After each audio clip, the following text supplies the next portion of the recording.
on a utilisé le feu, le charbon, puis le vent, et même le nucléaire. À travers des milliers d'années, l'humanité n'a cessé d'évoluer sur un plan d'énergie. Cette quête de pouvoir, surpassant l'humain même.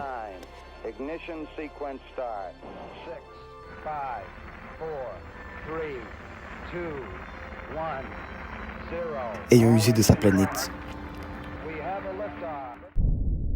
l'humain a vu plus grand.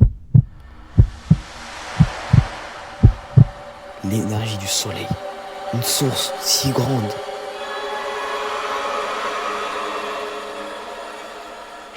Pourtant, seule une infime partie de son énergie est utilisée. Ok, là c'est on. Ok. Peut-être que j'ai été un peu trop sérieux. Ça, c'est le soleil. Notre meilleur espoir dans une quantité incroyable d'énergie. Malheureusement, depuis la Terre, on n'arrive pas à récolter autant d'énergie qu'on l'espérait. Mais lui, c'est Freeman J. Dyson, un physicien mathématicien britanno-américain, et il est principalement connu pour une réponse à la quête d'énergie de l'humain, la sphère de Dyson.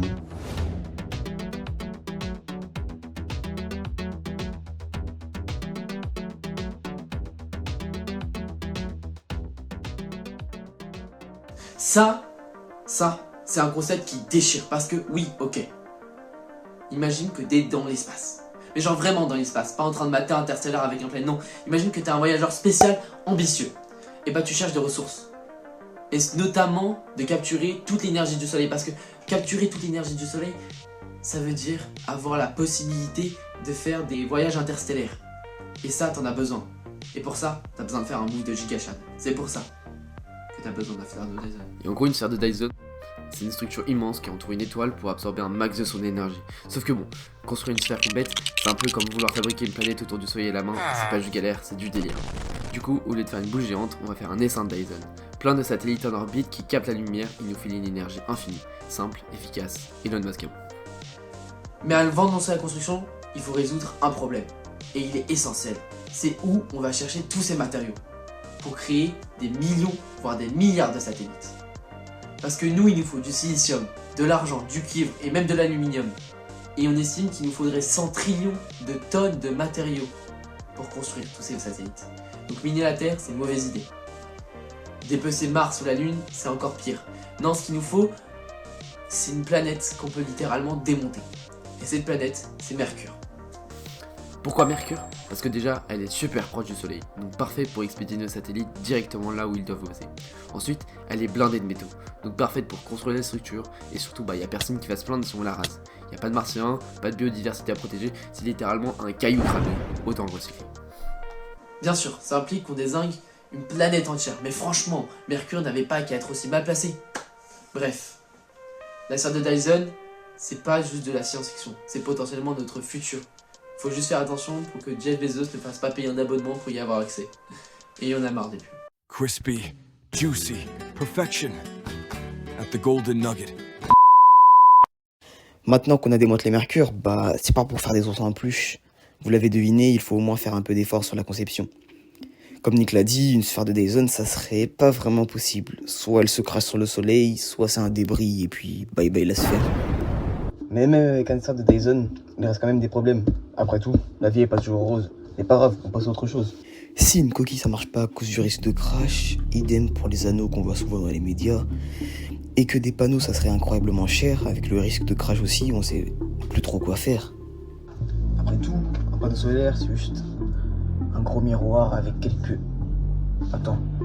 En fait, on a juste besoin de gros miroirs qui, au lieu de stocker l'énergie avant d'être récupérée, redirige la lumière du soleil vers des panneaux solaires directement sur Terre. C'est ça notre réponse. Et pour les matériaux, on trouve déjà beaucoup de métaux sur Mercure, donc bien sûr on fera avec. Ensuite, si chaque miroir faisait 1 km² de surface, il nous en faudra environ 30 billiards ou 3 suivis de 16 zéros de panneaux solaires pour entourer le soleil.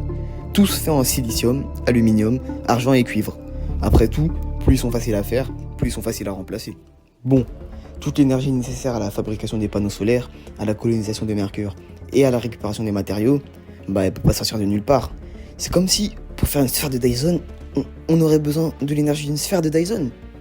Tout d'abord, même si ça commence lentement, on pourrait utiliser l'énergie récupérée par le miroir pour faire un autre, et ainsi de suite, ce qui nous permettrait d'agrandir nos récupérations d'énergie exponentiellement. Après, construire des usines entières et miner une planète, ça serait un peu compliqué quoi. D'où le besoin d'automatiser tous ces processus à l'aide de machines et d'avoir une équipe d'humains supervisant cette armée robotique. Aussi, on pourrait récupérer de l'énergie directement sur Mercure en faisant des champs de panneaux solaires.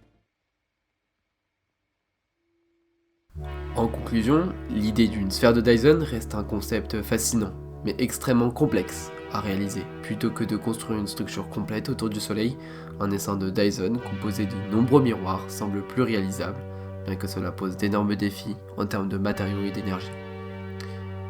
Et voilà, l'énergie infinie du Soleil, captée et redirigée pour alimenter notre civilisation. On a commencé avec un rêve impossible, capturer toute l'énergie d'une étoile, puis on l'a ajustée, repensée, pour arriver à quelque chose de plus réalisable. Pas juste une sphère, pas un anneau, mais des miroirs flottants dans le vide, reflétant la lumière vers la Terre, comme une danse silencieuse autour du Soleil. Mercure, qui n'était qu'un rocher perdu dans l'immensité, est maintenant pourtant la clé d'un avenir sans limite. Un futur où on regarde le ciel et où enfin on se dit on y est arrivé.